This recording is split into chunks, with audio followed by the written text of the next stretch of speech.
It doesn't look like we have any members of the public or any public comment. I have not received any emails that would suggest that anybody wants to tell us anything. Other than the email that I forwarded to all of you from Brian Eden that relates to the resolution that I would like to add to our agenda. Does anybody have any objections? Do we need to take a vote on this, or can we just add it to the agenda?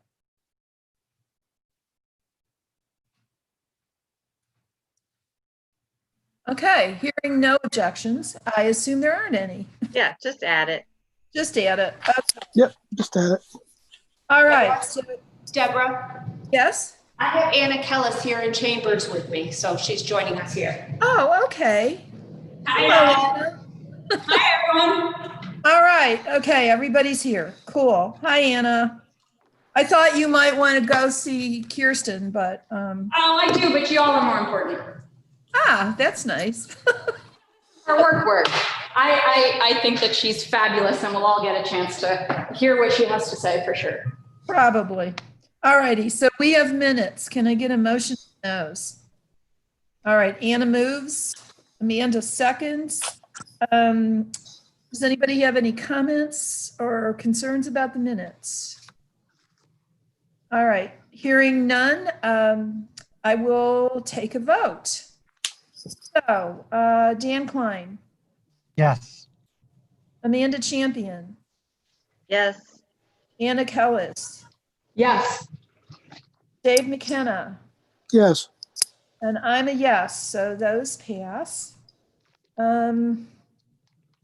I don't really have a chair's report this month, other than to say that the case people in particular have been very, very busy generating lots of work, lots of issues. I expect we may hear from them in some depth next month about their work on a green workforce development initiative.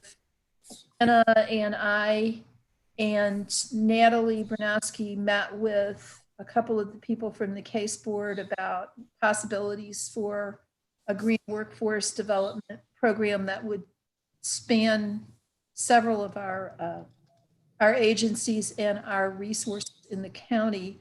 I was sorry to hear that after we spent so much time urging TCAD to hire a workforce person, that person has now been furloughed. Did you say something, Anna? Looked like you. No, I was just shaking my head. Okay. And I'll leave it to Anna to beat on them about that, because that was a justification for the funding. A lot of the funding that we supported for TCAD, they're supposed to be our workforce development agency. And honestly, we've never needed it more than we need now. So with that in mind, just bear that in mind. That's my editorial comment for this meeting. And we will take up my motion after we hear from CCE on the food program. So moving on to a county administrator's report, there doesn't seem to be anybody from the county administrator's office. Oh, so I guess we won't be having one of those either. That might be a short meeting. Say what? But it might just be a short meeting. You can all go see Gillibrand. Oh, it's too hot to go see Gillibrand. Katie? I would just add that I know that Amy and Jason are both tied up in interviews for the equity and diversity position all day today. So that's probably why they're not here for this meeting. All right, Katie, you're working still in the Emergency Center of Operations. Is there anything that you think is worth reporting to this committee at this time from that effort? Not to put you on the spot, but. Yeah, I don't think there probably is anything for me to say right now, but thanks for the opportunity. All righty, thank you. All right, so Katie, Darby, Scott, y'all are up.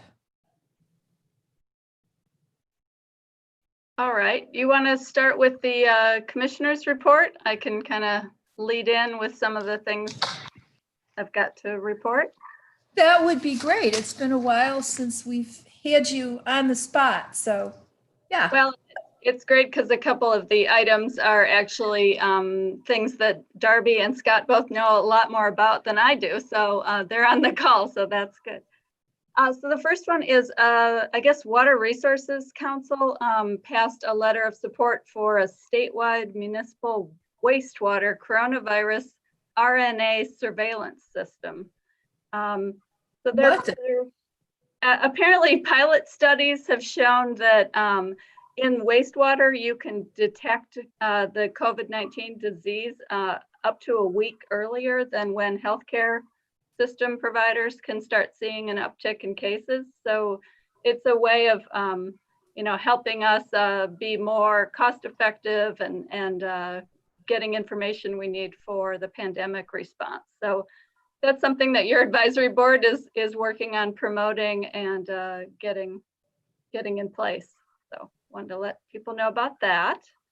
Well, maybe we can have them come and tell us about that at a future meeting, because it's news to me. I think actually a month ago or a month and a half ago, I sent some articles on the technology. Our wastewater treatment facility, there were some researchers that were interested in looking into it, and there's some pilots that have already been done. And I'm not sure where it is. I'll send you, Deborah, what I have. Okay, thanks, Anna.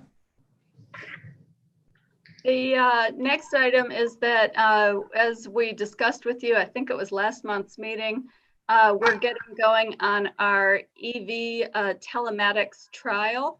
So in August, Scott's been arranging with the contractors to come in to install the telematics on 23 of our county vehicles. We've got 10 from the health department, 5 from mental health, 5 from DSS, our planning CONA, the clerk's CONA, and the assessment admin's CONA. So we're going to get those installed, and then we will have 18 months of free data collection through this program. It'll capture data such as odometer readings, energy consumed, charging rate, how many electric only miles were utilized on the ones that also have a gas backup system, and what kind of charging equipment they used. So it'll help inform how we roll this out through the rest of the fleet. And we're looking forward to start collecting that data. And I'm glad it's over 18 months so that, things aren't being driven really robustly right now. So hopefully we'll be back in more of a regular operation at some point and driving those more regularly. Well, that's exciting. Yeah, that's going on. And then I have a update with the Lansing non-pipe alternative program that is out there. So NYSEG is still working on the benefit cost analysis for all the proposals and doing a detailed evaluation of all the proposals they received. I guess they are expecting to file a regulatory petition and their recommendations on what to fund with the PSC by the end of August. And so I don't know how long it takes the PSC to make this final decision, but they're the ones who make the final decision. So, hopefully early in the fall, we will hear about the airport proposal that we put in and other proposals that could help with the gas moratorium up there. Do we have any idea, Katie, exactly how much money is going to be part of this? Because it's varied over time. Yeah, I believe it was the $7 million, but I don't know that you'd have to, I don't think they have ever ruled. I know some energy activists wanted that to be increased substantially for a lot of different reasons. And I don't believe that has ever made it into the formal program, but I don't know. I'd need to look into that more. So the total for everything that gets approved is going to be 7 million. Again, I would need to look into the figures exactly, but I know that people were hoping it was up to $20 million, and I've never heard that figure used by the NYSEG officials. Thank you. Yeah. Anybody have any questions for Katie? I have one more item to report good. on, which is the Business Energy Advisors Lansing program. So one thing that has happened with that is it's been a tough sell in many ways. It's hard to get attention or additional resources with businesses with what they're struggling with right now to pay attention to this. But Andrea's still working hard at it. She's still having meetings and discussing proposals. But one thing they did to address the market better up there is they had a threshold of 10,000 square feet for the minimum building size they would be working with, and they've lowered that down to 3,000 square feet now so that they can work with more of the smaller businesses and provide them information on their energy options. Okay, let's hope that works. Yeah, that'd be good. Okay, now does anybody have any questions for Katie? All right, hearing none, everybody wants to get to see Kirsten Gillibrand, I think. All right, so we've got a couple of resolutions. We've got authorizing a multi-year aquifer study agreement for the Lower Fall Creek aquifer into the town of Dryden. Somebody like to move that, please? Dan moves it. Dave seconds it. All right, who's going to tell us about this? I'll tell you about it. Okay. So this is going to be the last of the 20-year agreement that we've had with USGS to do aquifer studies across the county. I think it's going to be the 7th one that will be done with county funds.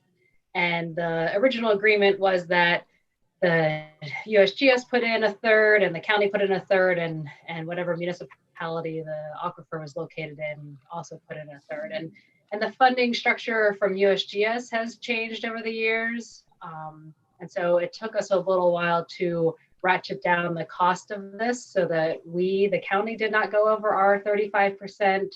So we're actually say 35%, not an actual third, of the project cost. And we also thought we had an additional partner to pay in, and they were not able to contribute. And so it's just with the town of Dryden, and they have already signed this contract. So it's multi-year study. The aquifer, I'll use my hands. The aquifer for Lower Fall Creek goes from, well, I can even point from where I am here in Dryden. If you can picture where Fall Creek goes through the county, from that upper corner, northeast corner of Dryden and Groton, there's a little bit of Groton in there, down to Freeville, goes through this aquifer is under Freeville, and then down to the point where Cornell has their intake for their drinking water supply. So that area is the aquifer. So there are a lot of people who draw their drinking water from that area. So this gives ideas of what the recharge is and the quality of the water. And yeah, just in past years and past studies, there have been some valuable information for the usage and quality of the water, quantity and quality of the water in the aquifer. Okay. That's great. Does anybody have any questions? We ready to vote? Yeah, Anna. We're unmuted, right? Automatically. So yeah, just a quick question. When I was reading it, because this is actually the first time that I remember voting on this, and maybe I'm just drawing a complete blank, but when you talked about potential uses, I'm curious what some of those are and whether or not we've actually followed through on any of the uses that have been identified. And the other that I'm curious about is the tracking of the water flow, or is it a closed aquifer or is it an open aquifer? If it is an open aquifer, have we been just tracking flow and quantity that exists in the aquifer and contamination, any of those things? Or all Right, of so them? Yeah, so for some of the past studies, there was a Virgil Creek Aquifer Study, and it was part of discovering a new potential water source for the village of Dryden. It also did identify some critical recharge areas, and the idea would be then there would be protections put on those. I'm not sure if the town of Dryden ever followed up on that. There was one of the outcomes of the 6 Mile Creek study was that there is some information that while they're doing a bank stabilization, they could have actually pierced the aquifer if they had not known where it was, and then you basically could end up draining it. Let's see what other, I guess another useful one with the Fishkill Creek and West Branch of Cuga Inlet was that they were able to discover that it was much larger than originally estimated. So the idea behind just doing, behind this one is that we will discover where is the recharge area. So there'll be a bunch of wells put in, and so they can find out more information about that. And then, yeah, I mean, we don't really know the management implications till we have the data to tell us more information about it. So is there any way that we can follow up with Dryden to see if they followed through with any of the information that was given to them? And Sure. The other question, I guess for that is just when we might expect to get, it sounds like the primary focus is protection. And so are we expecting at the end of this multi-year series of studies that we will have, is our goal to have a clear sense of what the parameters are of the geography of this aquifer and how to protect it? Is that the primary goal? Yes, correct. Thank you. Okay, anything else? We ready to vote? Okay, this resolution authorizing a multi-year aquifer study agreement. Dan Klein, Yes. Amanda Champion, Yes. Anna Kelles, Yes. Dave McKenna, Yes. and I'm a yes, so that passes. Good luck with that, DPS. Now we have another resolution from DPS, budget adjustment for Federal Emergency Management Agency grant to update our county hazard mitigation plan. Can I get a motion on that, please? Amanda, second by Anna. Okay, Scott, you gonna fill us in on this? Yeah, I wanted to introduce this budget adjustment on back at pages 9 and 10 with just a summary of this, a couple of 4 points that I wanted to bring up for you to give you some context on where we're at with this. So we're picking up steam with this mitigation planning effort. And if you remember when we talked about this last year, this is the first, really the foundation for our county resiliency plan. This is the part that's funded through FEMA. So funding that, we actually had some contractual issues, surprise from some of the federal partners. So that really kicked off this year. So this budget adjustment, in essence, is bringing the funds from last year into this year. This is something we anticipate going through and actually wrapping up the mitigation plan portion this calendar year. So here's a couple 4 points on where we're at. This is really picking up some steam over the last couple of months. First off is this has not only do we try to have good municipal involvement on this, but we have to be involved with this plan. So any municipality that wants to benefit from participating in this plan, which is basically a whole pot of new funding that FEMA is releasing next year, you have to be an active participant. So we've had a couple of great steering committee meetings already, and we also have what we call the planning partnership meeting, which was a meeting of all the municipalities to talk about this planning effort. And we had a call actually a couple weeks ago on that, and we had 33 active participants on that, which floored the state. I don't think they've ever had that level of participation for their initial municipal meeting. So that's great for not only the seriousness of this topic, but also super helpful for us fulfilling the match requirements for this too, to have the volunteer participation for that. So I'm really, really happy about that. Second point is both myself and the consultant who is Tetra Tech on this project has started working with each municipality to develop what's called their annex. So the annex is a new FEMA requirement, which is like kind of a small spin-off plan that looks at your capabilities and some of your concerns in your municipality some of your vulnerabilities. So we've started doing that for each of them, and that's going to be, I think, a helpful tool for them, but also I think for us to look at together what's our collective risk. The third point is we're in the point of the planning process now too, and it's interesting that in our virtual world, I actually think that part of this work has benefited from that. I mean, I think we've had more participation and a little more fluid kind of conversations because of that. But we're looking at now getting ready to react to some of the products coming out of the consultant's shop for like the analysis of the hazards that we're most vulnerable to. We're looking at 10 key natural hazards. Natural hazards are the ones that are required by FEMA. And these are ranging from, of course, flood, as you can imagine, extreme temperatures, and of course, epidemics and other things as well. So that's partly what we're going to be reacting to here. In probably the next month, we'll have some of those drafts to look at a little bit more.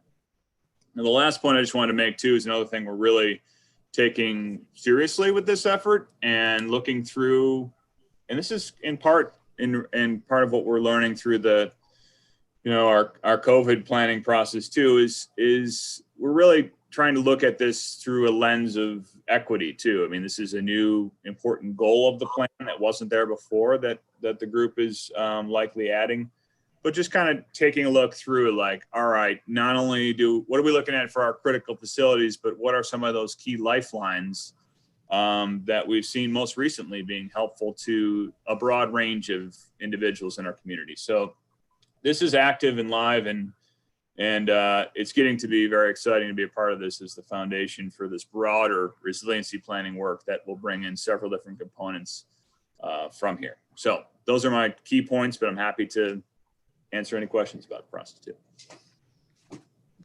Thanks, Scott. That does sound kind of exciting. So does anybody have any questions for Scott? I think everybody's comatose today, Scott. No, I think everybody's just explaining everything so well that that probably must be what it is. Definitely it. Yes, our articulate DPS staff is just way ahead of the game. Yes, and I will be providing much more detail about this, of course, into the fall when we have more to react to about the plan. So you'll see more of this pretty soon, and I think we're hopeful that's going to be a helpful thing for multiple entities. Well, I would hope so too. I think people should be more aware now that these hazards actually exist. And you said that this was funding that was being moved up over from last year. Yeah, we were awarded the funds quite a bit ago, but we just got the contracts from the federal government through the state tail end of last year. So we had hoped to get started on this last year, but this is really, now we're incurring the cost this year. So it's moving into this year, and we should be done with this part of the grant this year. Okay, great. Does anybody have anything else before we vote on this? Anna. I'm just trying to wrap my brain around subsequent pieces to this. So we have this funding to create the plan. And I'm assuming there has been discussion of potential funding for implementation of items that have been identified as high risk as a result of the plan. Can you talk a little bit about that? Sure. Yeah, this is actually a pretty interesting piece too. What used to be the case is you had to have one of these plans approved by FEMA, and you had to be one of the participating communities to be eligible for what they used to call the pre-disaster mitigation funds. And we use these funds for things like some of our work in Ludlowville, other projects around the county. What they're doing now is actually a pretty exciting new funding stream, which is called Building Resilient Infrastructure in Communities. It's being referred to short as BRIC through FEMA. It's a new initiative that kind of broadens things quite a bit, from everything from kind of capacity building to critical infrastructure, resiliency measures, to even educational pieces. So that's part of what is actually FEMA's working on it now, and we'll roll it out later in the year.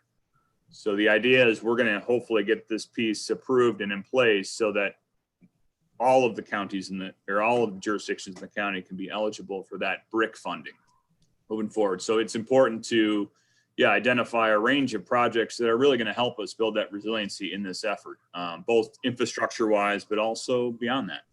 So this BRIC funding, a county has to put in one of these plans in order to be eligible for the BRIC funding, but not all counties are required. It's not a requirement. It's just that it's a prerequisite. That's correct. It's a motivator to have people do this planning, and the benefit is you're eligible for that funding.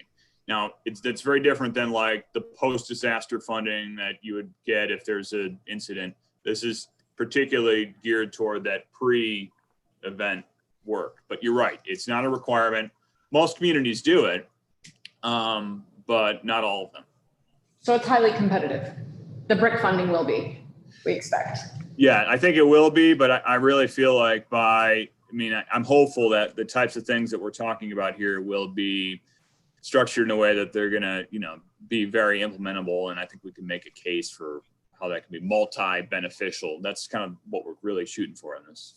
And one last question about this. Do we think, and this is Deborah, maybe for our future conversations between our two committees, that this funding for this could also be a direction or path to workforce development or adding workforce? Because that's going to be something coming out of COVID that a lot of us are thinking about. And this is sort of part of the green infrastructure potential, or could be. It's an interesting idea. I've thought about that concept in a couple different kind of ways, and I think it's worth at least thinking about. I'm not exactly sure how to make those bridges, but we should talk about it. Great, thank you. And so a community has to have an annex plan and have participated in this process in order to be eligible for those BRIC funds. Correct.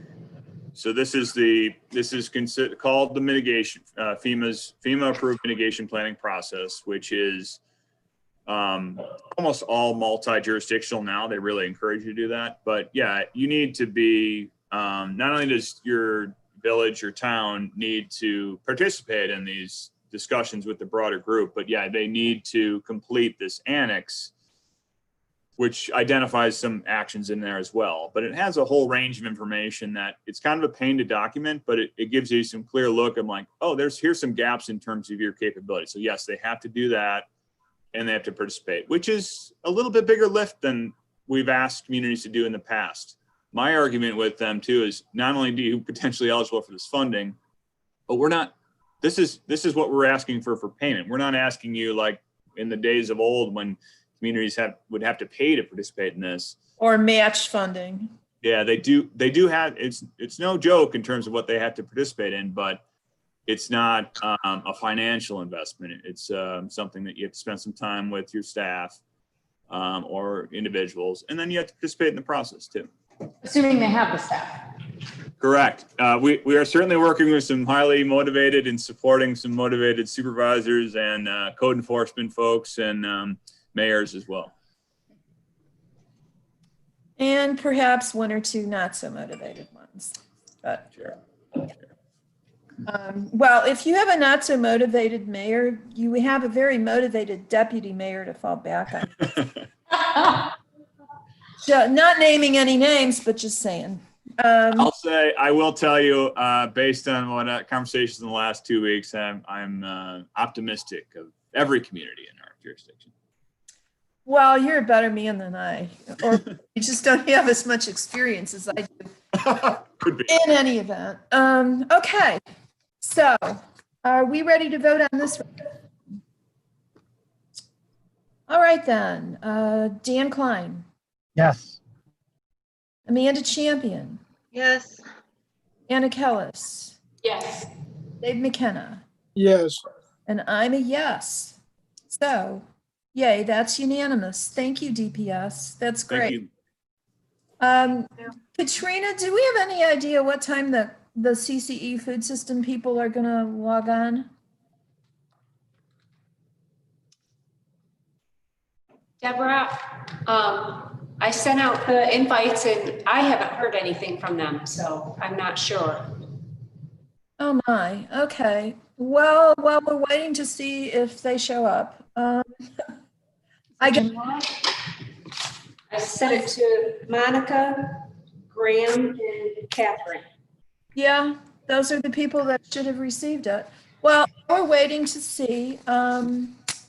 I think that we can move on to the now renamed Resolution on the Utilities Joint Proposal PSC Case 19E0378, urging the Public Service Commission to reduce electric rates, fixed charges, and return on equity, and to deny NYSEG's request to begin its advanced net metering build out at this time. Say that in one breath. Can I get a motion on this, please? Amanda, seconded by Anna. Did y'all get a chance to read the document that I sent you that I had received from Brian Eden? Not the resolution, an additional document you're saying. Yeah, I sent the additional document earlier than I sent the actual resolution, just to give you a heads up. It was a bit long.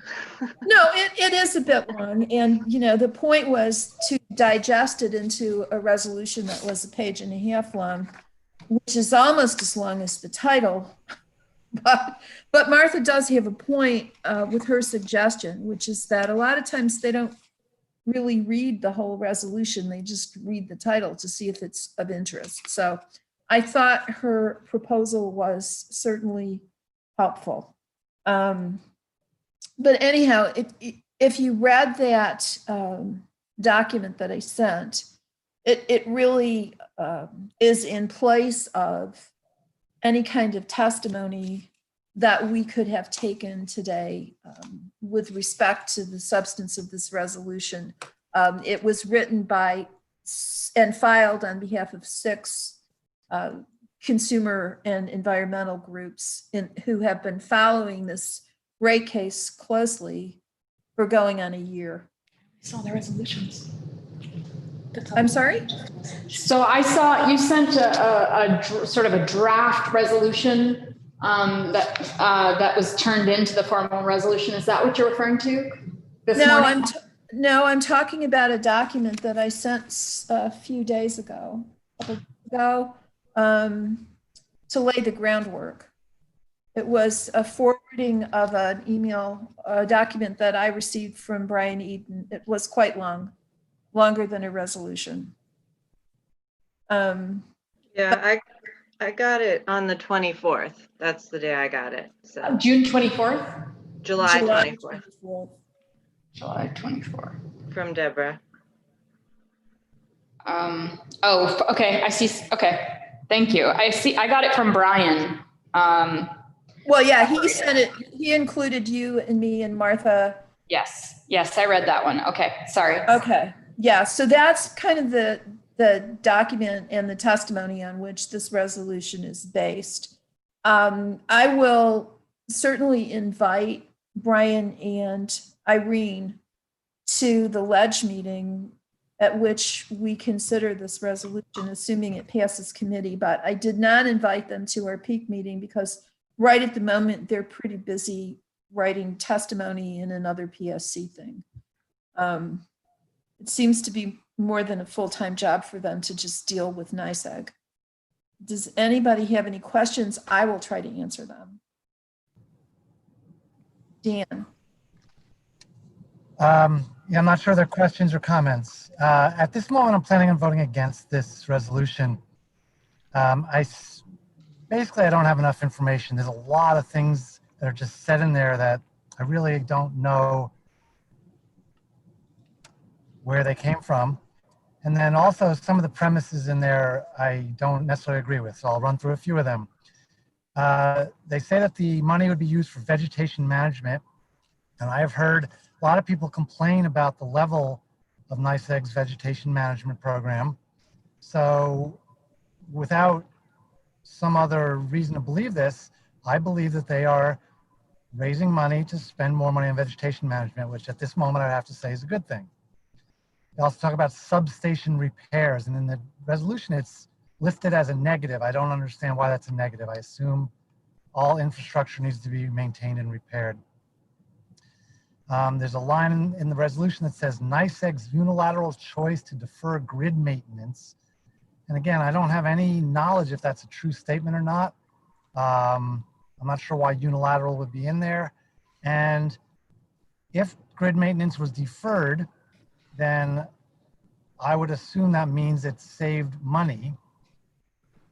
And so I'm not sure why we're complaining about them raising money and at the same time not doing maintenance. Like, you can't do maintenance without money.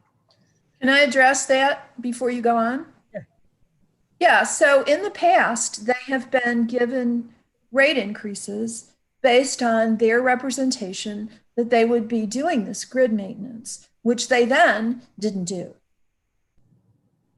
So I think the point is that the company made a decision not to use prior rate increases that were allocated to grid maintenance to actually do the grid maintenance for whatever reason that they made that decision.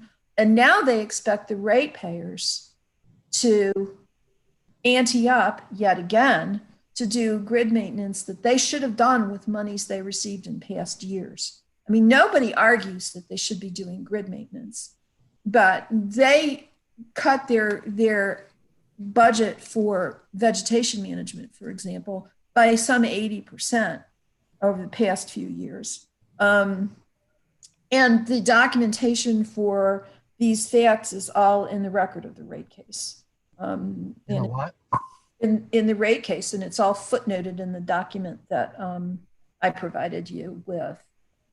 Now, as for the substation maintenance, they claimed that they would budget $10 million for substation, and they have 40 substations. But when they actually documented the work that needed to be done, the amount that they actually needed or said they needed for the substation maintenance what was somewhere between $3 and $7 million per substation, not the $10 million that they asked for. So that's the reason for that. Anna, I see your hand. I just want to let Dan finish his comments, and then we'll hear from you. So, you know, what you're saying may be true. I just don't know how to know if that's true. I did look at that document they sent out last week, 25 pages. It was hard to understand what the reference was because we didn't get the resolution until just a few hours ago. So it was kind of, I didn't exactly know what to do with all that. I will go on with some of my other questions and comments.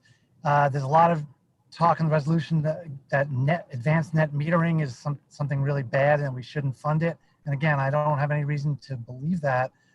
I can give you some because I'm in the advanced net metering pilot area and it's been a complete disaster, but go ahead. Totally. Well, again, so a person like just saying that, you might be right. How would I know that? Why would I vote on something that says, I know this is true? How do I know this? I don't know it. I'm not sure that anybody can satisfy you, Dan, unless you want to read the entire record of the rate case, which runs to thousands of pages. I mean, at some point, You trust. you have to trust, but if you don't want to do that, that's up to you. I can say that this remote net metering thing started a couple of years ago. It took them many months more than they said it would to actually get the metering mechanisms installed. And then once they did, they were supposed to have it up online so that you could access it and figure out how to use it to regulate your energy usage, to use more energy at less expensive times. It took them a good year to get that up. And once they got it up, it was unusable. But, you know, you don't have to believe me. That's the problem with advanced net metering. And the other thing is it's $500 million that they can then come and say, well, we spent this $500 million and now you have to give us another rate increase. And they have not, to my mind, having been a guinea pig for this thing, they've not demonstrated that that system provides me, the ratepayer, with a benefit that I should be paying $500 million for. And that's the problem with that particular item. So what else do you have? Line in the resolution about complaining that this money would be used for pension funding for the utilities employees. And again, that, you know, on the surface, that sounds like a good use of money. So I'm not sure why I'm against that. And then my last comment is that in general, over the years, the energy activists in this community have said very often that we need to switch to all electric, that is the solution to, that's our best solution to climate change. And I've always had questions about it. I think that there's some assumptions in there that I don't necessarily agree with, because a good chunk of our electric system is generated by nuclear power and the burning of oil and the burning of coal. But I understand why the argument comes from. But the problem I'm having right now is, so now, in this moment when this proposal would pump a lot more money into the electric system, I'm supposed to be against this too. So I'm not really clear what the solution is. If to me those two things seem contradictory.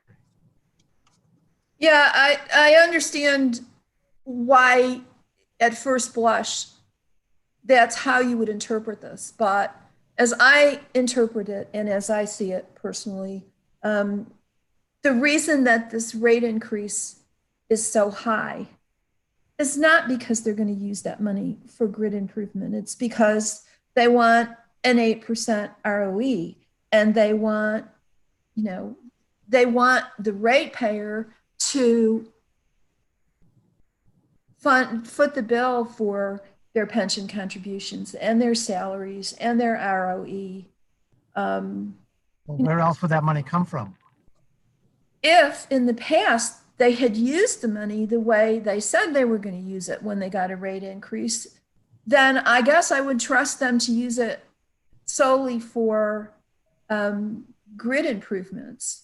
But they have a record of using the money otherwise. You know, and if they want more money for grid maintenance and improvement, they should take a 4% ROE instead of 8%. Why the hell do they get 8% when people can't pay their rent? That's, you know, that's the justification for this. So anyhow, I mean, you and I obviously aren't going to agree on this, and that's fine. You don't have to agree with me. I'm just telling you why it says what it says. So is that everything? Yes, thank you. Okay. Yeah. I just, I want to acknowledge that, you know, it's difficult as elected officials that we have to take votes on a wide range of things. But there have been opportunities far back as last summer when the PSC, or not the PSC, but Deborah, correct me if I'm wrong, in the library, there was the public hearing. Yeah, there was. Right, so there was the opportunity. So this has been in public comment for about a year. So, you know, sometimes we do have to vote on things that we might personally not have all the information about, but I think that this information, even though we didn't get this resolution per se until today, none of it was a surprise to me, having been to that public comment period. And we also have people for over a year who've attended hundreds and hundreds of hours of meetings. We don't have to agree with them, but to say we don't have the information, I think that it's more of whether, you know, where our personal interests lie. Because the information, I think, has been there. My experience with this in talking to people is more the fact that we do not have any the trust a company that has increased their the rates, the consumer rates, to do something and didn't do that thing and is now asking for an additional rate pay increase to do that same thing that has been postponed previously. Not much trust there. And they've made it very clear that they, and public, the ROE that they intend to maintain. So I think, at least from what I've heard in conversations, is you can't continue to pass this off to ratepayers, particularly if you haven't used the money that you've taken from ratepayers in the past to do this exact thing. Now it's time to use your own money. So the company has their own money. And so the argument is, use your own now, since you've accrued so much because of deferred maintenance, which is an internal business decision. Should the ratepayers pay for the internal business decision that has caused an increased amount of funding or money that's required to do these things that would have been less money had they not deferred them? So I think that that's at least the arguments that I have heard, and I feel very comfortable with this resolution as written. The other thing that we need to bear in mind too is that they didn't adjust their ROE gas downward as a result of COVID. They act like COVID didn't happen. So, anybody else have any questions or issues? Okay, are we ready to vote? So, Dan Klein. No. Amanda Champion. Yes. Anna Kelles. Yes. Dave McKenna.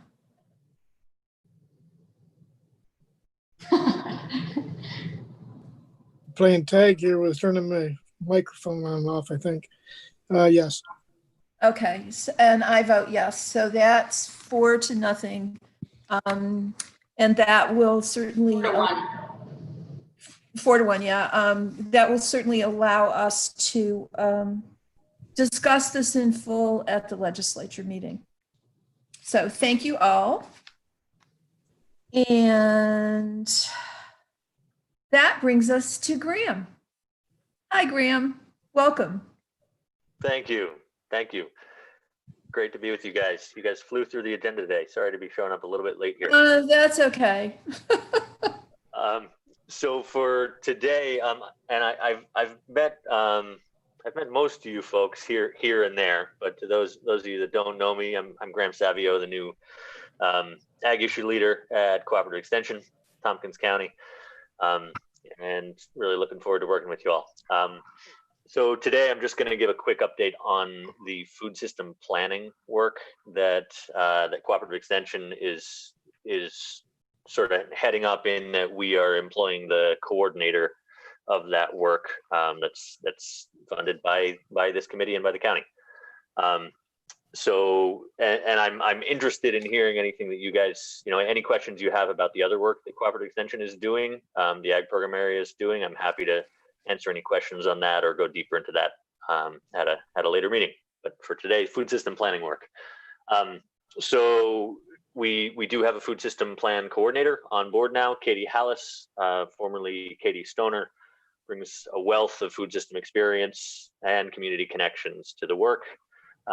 She has, I believe, 3 summer interns working with and for her, along with a PhD student from Cornell, who's collaborating real closely on making sure that our methodology and our setup is solid. So she's really a huge resource for us. We're working closely with the Building Bridges and the Childhood Nutrition Collaborative.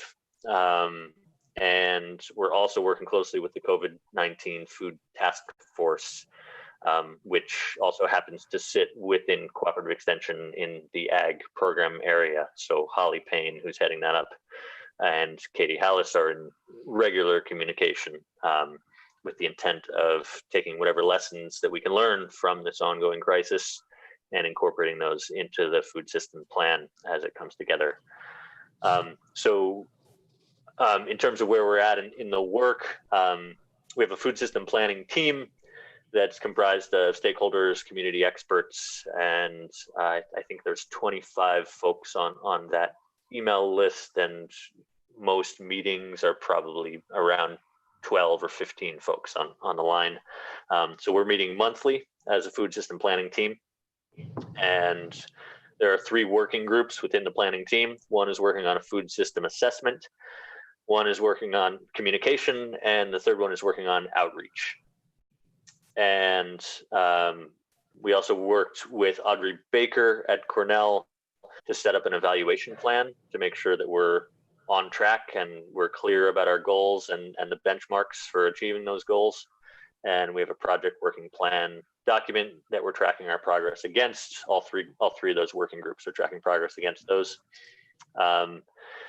And Don Barber, who is the chairman of the Food Policy Council, provided a bit more of an update. He provided, a lot of this update, just highlighting these components. And I wanted to read you the last section of his update because I think it's valuable.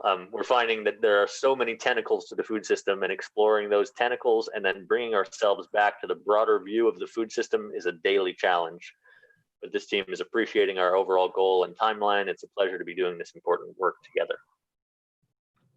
So I'm happy to answer any questions you folks have on where we're at on that, how that's all coming along. Okay, questions, people?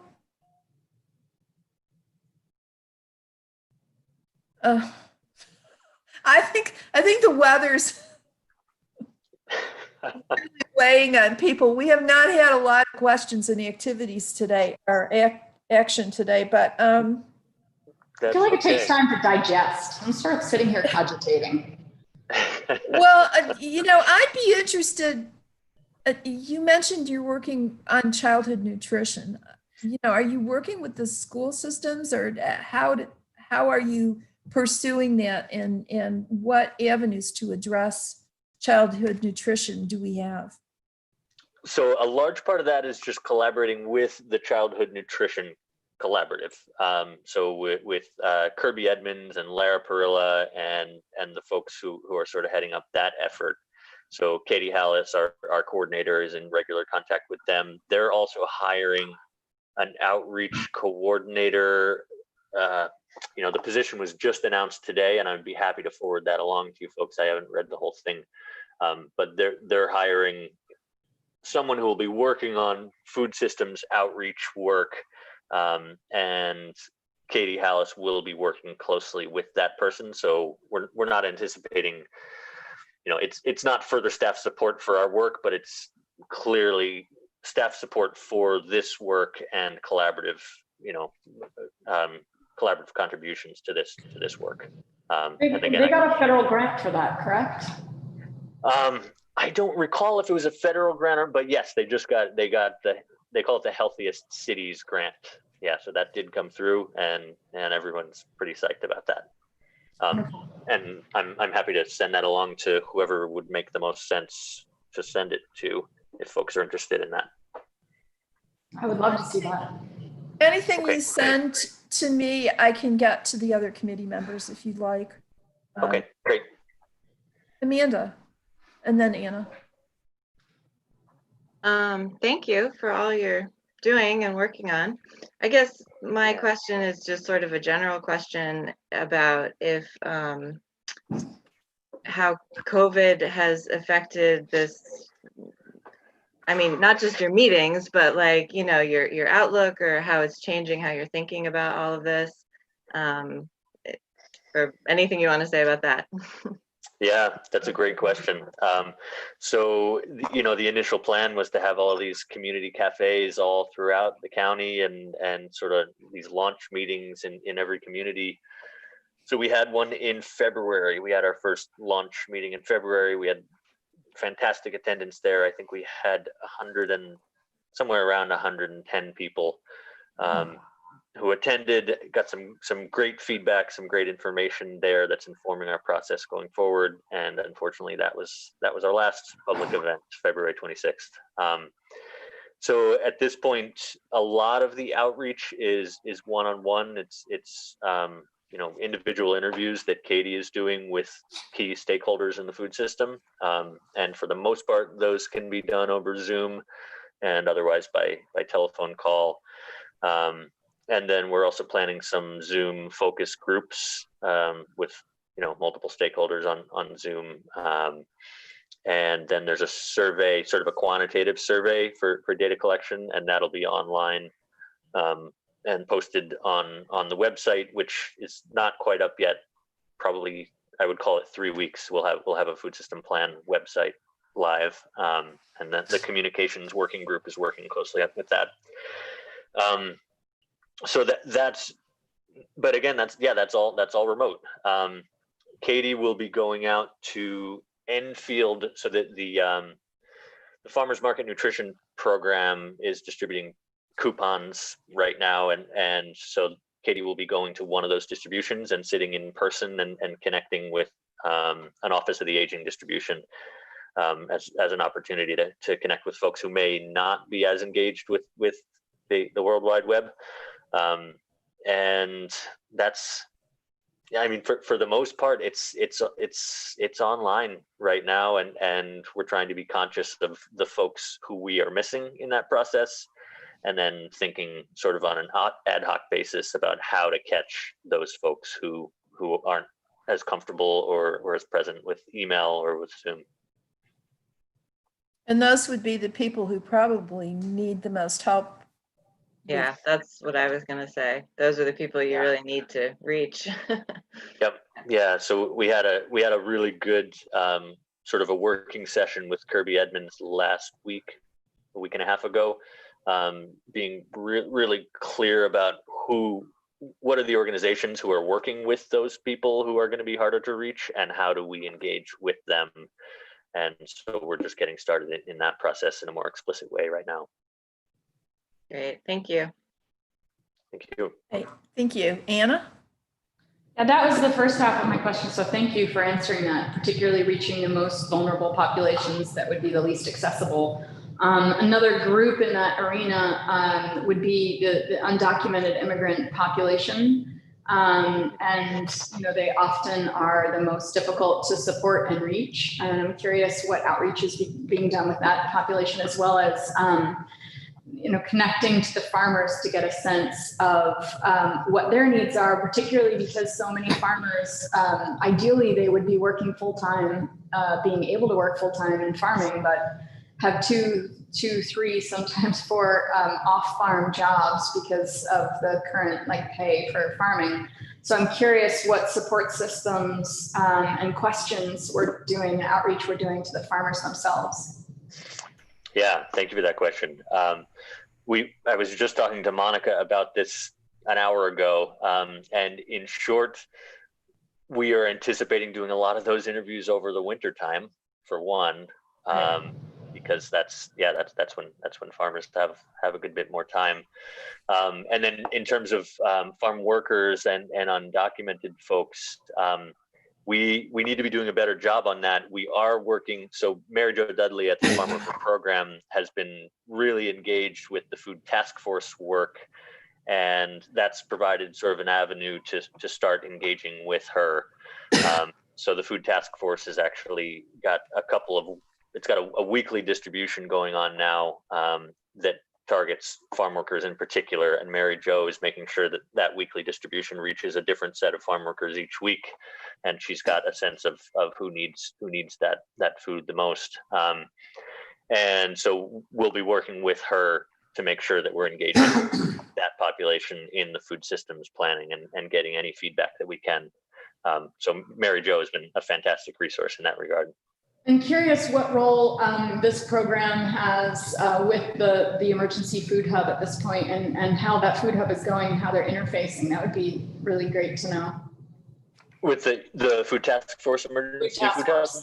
Yep. Yeah. So at the moment, the food hub is mostly being used for those distributions to farm workers, and there's sort of a nascent Nourish Tompkins effort that will be launched sort of officially on August 3rd, I believe it will be, and that's mainly being headed up actually by HFFA, by Liz Karabanakis at Healthy Food for All, who's secured funding to pay farmers for some of the excess produce that they're not able to sell right now, with with wholesale markets sort of destroyed in terms of getting to restaurants, and with retail markets being down, with farmers market attendance being down.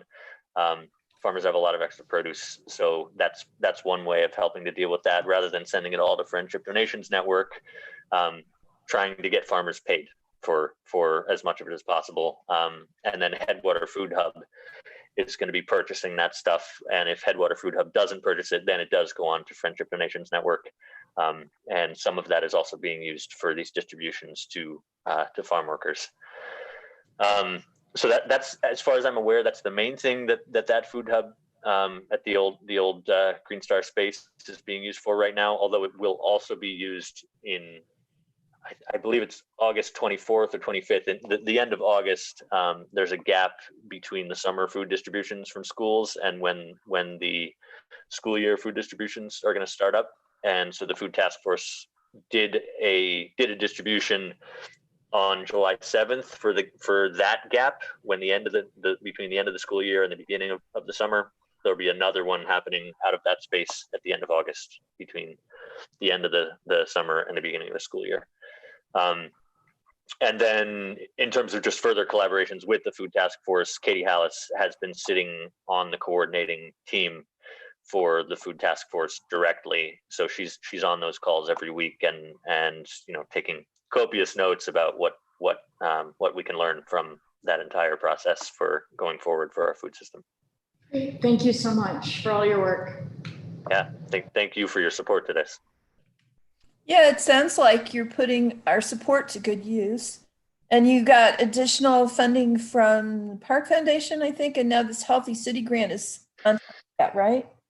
Yeah. So Community Foundation provided other support for Katie Hallis's position as the Food System Plan Coordinator. Community Foundation also provided the support for the Food Task Force. Some of that support also came directly from Cooperative Extension, and some came from an Engaged Cornell grant that Rachel Besner-Kerr secured. And the Healthiest City grant actually doesn't directly support the food system planning work, but it does support food systems work that's clearly adjacent to what we're doing and really an important part of it. That's the Child Nutrition Collaborative. Yes, correct. Yeah.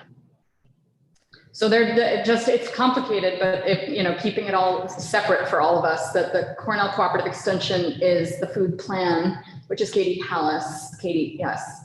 And the food task force is what I brought to HHS a couple months ago, and it has continued with Rachel Besner-Kerr, and that separately got funding. And then there's the Child Nutrition Collaborative that is on the task force, the food task force, and is engaged and collaborating, as is the Cornell Farm Worker Program and other programs. There's many other programs. Yeah, that's a good summary. Thanks, Hannah. I know it's complicated. There's many moving parts. So it sure is, yeah. Okay, so when do you think this food system plan should be finished? It's 2 years. Yeah, December 2021. We'll have a draft plan. I don't want to give you a date on the draft plan yet. Sometime I would guess second quarter 2021. There'll be a draft plan, and that'll be shared out to all the folks that provided information in helping us write it. It'll be shared out with you folks, I believe. Don't quote me on that. But there'll be a draft plan distributed and lots of comments incorporated throughout 2021. Okay, thank you. Anna. It was always intended to be a 2 year. It was pitched to us as a 2 year, and what I appreciated about what Monica shared with us is just the magnitude of how complicated it is to find all the various people, different food needs in the different municipalities, and children nutrition, single mother nutrition, those that have program assistance, those that don't have program assistance, those who are on food aid or not food aid, farmers in the system, immigrant populations, there's just so many different groups and different access, and there's so many factors like transportation being a part of it, nutrition education being a part of it, there's just so many various. So I appreciate the tremendous complexity to get a map of the food system so that we understand where the gaps are, which is where we would then effectively prioritize our efforts. No, I'm not, I wouldn't argue that it's not a complex process. I'm just concerned with any process that started pre-COVID extending into 2021 when funding for everything is going to be so difficult to eke out. That's my only concern. Very good point. Yeah. Yeah. So anybody else have any questions for Graham? All right then. Thanks, Graham. Thank you very much. Say hi to Monica. Will do. Thank you guys so much. Yeah. And thank you. And I noticed that I skipped over committee members' reports. Does anybody have anything they want to bring to the group? Amanda. Well, I sent legislators an email, but I just want to remind you that HABs are a thing and they are happening this summer, just like every year. And CSI, the Community Science Institute, is, you know, working hard to test any samples and map the lake, so you can check out their website. It's, you know, it's an ongoing problem that there's not really a solution to, and there's a lot of people concerned and working on it, but you know, people may want to remind your constituents that they need to call ahead to swimming areas if they are going to go on our lake or other lakes, because they very likely could be closed. And it's just disheartening to see that the HABs are continuing to grow and not go away and extending into a longer season on both ends. And so it's just something else to keep in your mind, that it's out there, and it's just another joyful part of 2020. The year from hell. Yeah, I noticed there was a presentation done several weeks ago, which I was unable to attend because of a conflict, that suggests that there are some kind of invasive mussels that produce phosphorus or nitrogen, and it feeds the HABs. So that's, you know, another. Great. There you go. Good to know. Yeah. That is here in Cayuga Lake. Yeah. Oh, lovely. Yeah, I know. Murder hornets, phosphorus. Geez. Dean Klein, are you sitting in your car? I am. I don't have good enough internet connection at home to do Zoom meetings. Aren't you hot? You poor thing. I have the air conditioning on. Oh, okay, good. And I am hot, yes. Yes. All right. Well, so if nobody has anything else, we will hurry to adjournment so Dan can get someplace cooler.